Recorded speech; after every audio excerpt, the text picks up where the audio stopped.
Hello, Jasper.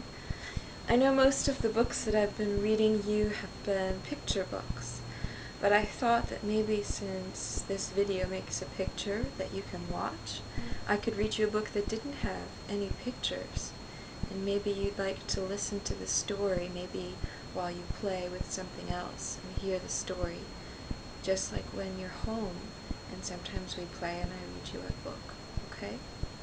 So this part of this story is a very special part to me. This book is called The Scarlet Letter, and it's kind of a sad story, very serious story, but it has some very beautiful things in it. And there's a mommy in the story who has a baby, and the baby's name is Pearl. If you had been a girl, you might have had that name, Pearl, for yourself.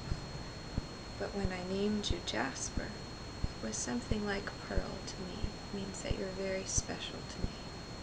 So you can sort of think about this little girl like you, if you like.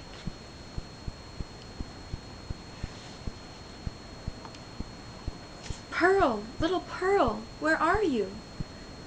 Pearl, whose activity of spirit never flagged, had been at no loss for amusement while her mother talked to the old gatherer of herbs. At first, as already told, she had flirted fancifully with her own image in a pool of water, beckoning the phantom forth, and, as it declined to venture, seeking a passage for herself into the sphere of impalpable earth and unattainable sky. Soon finding, however, that either she or the image was unreal, she turned elsewhere for better pastime. She made little boats out of birch bark, and freighted them with snail shells, and sent out more ventures on the mighty deep than any merchant in New England, but the larger part of them foundered near the shore. She seized a live horseshoe by the tail, and made prize of several five-fingers, and laid out a jellyfish to melt in the warm sun. Then she took up the white foam that streaked the line of the advancing tide, and threw it upon the breeze, scampering after it with winged footsteps to catch the great snowflakes ere they fell. Perceiving a flock of beach birds that fed and fluttered along the shore, the naughty child picked up her apron full of pebbles, and, creeping from rock to rock after these small sea-fowl, displayed remarkable dexterity in pelting them. One little gray bird with a white breast, Pearl was almost sure, had been hit by a pebble and fluttered away with a broken wing. But then the elf child sighed and gave up her sport, because it grieved her to have done harm to a little being that was as wild as the sea breeze, or as wild as Pearl herself. Her final employment was to gather seaweed of various kinds, and make herself a scarf, or mantle, and a headdress, and thus assume the aspect of a little mermaid. She inherited her mother's gift for devising drapery and costume. As the last touch to her mermaid's garb, Pearl took some eel grass, and imitated, as best she could, on her own bosom the decoration with which she was so familiar on her mother's. A letter, the letter A, but freshly green instead of scarlet. The child bent her chin upon her chest, and contemplated this device with strange interest, even as if the only thing for which she had been sent into the world was to make out its hidden import. I wonder if Mother will ask me what it means, thought Pearl. Just then she heard her mother's voice, and, flitting along as lightly as one of the little sea-birds, appeared before Hester Prynne, her mother, dancing, laughing, and pointing her finger to the ornament upon her bosom. "My little Pearl," said Hester, after a moment's silence, "the green letter, and on thy childish bosom, has no purport. But dost thou know, my child, what this letter means which thy mother is doomed to wear?"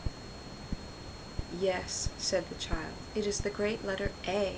Thou hast taught it me in the horn-book." Hester looked steadily into her little face, but though there was that singular expression which she had so often remarked in her black eyes, she could not satisfy herself whether Pearl really attached any meaning to the symbol. She felt a morbid desire to ascertain the point. "Dost thou know, child, wherefore thy mother wears this letter?" "Truly do I," answered Pearl, looking brightly into her mother's face. "It is for the same reason that the minister keeps his hand over his heart." "And what reason is that?"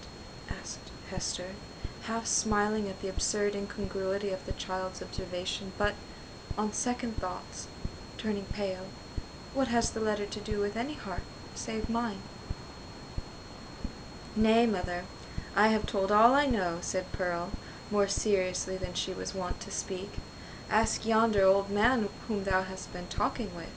It may be he can tell.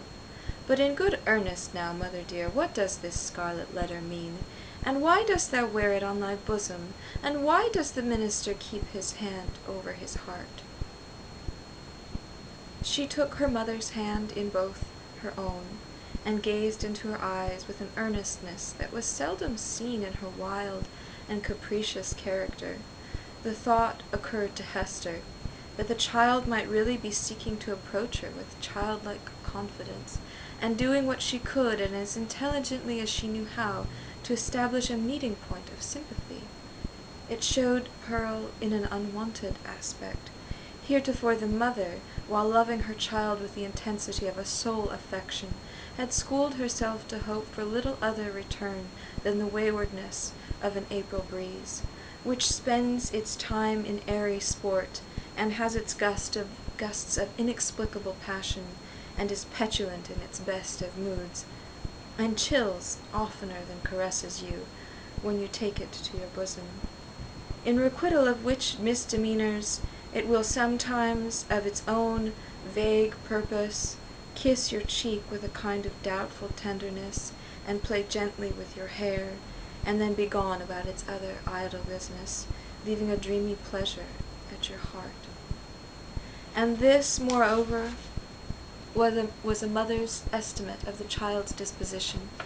Any other observer might have seen few but unamiable traits, and have given them a far darker coloring.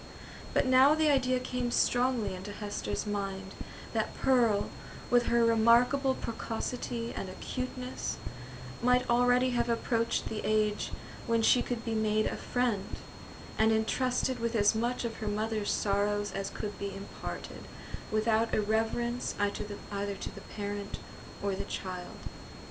In the little chaos of Pearl's character there might be seen emerging, and could have been from the very first, the steadfast principles of an unflinching courage, an uncontrollable will, a sturdy pride which might be disciplined into self-respect, and a bitter scorn of many things which, when examined, might be found to have the taint of falsehood in them.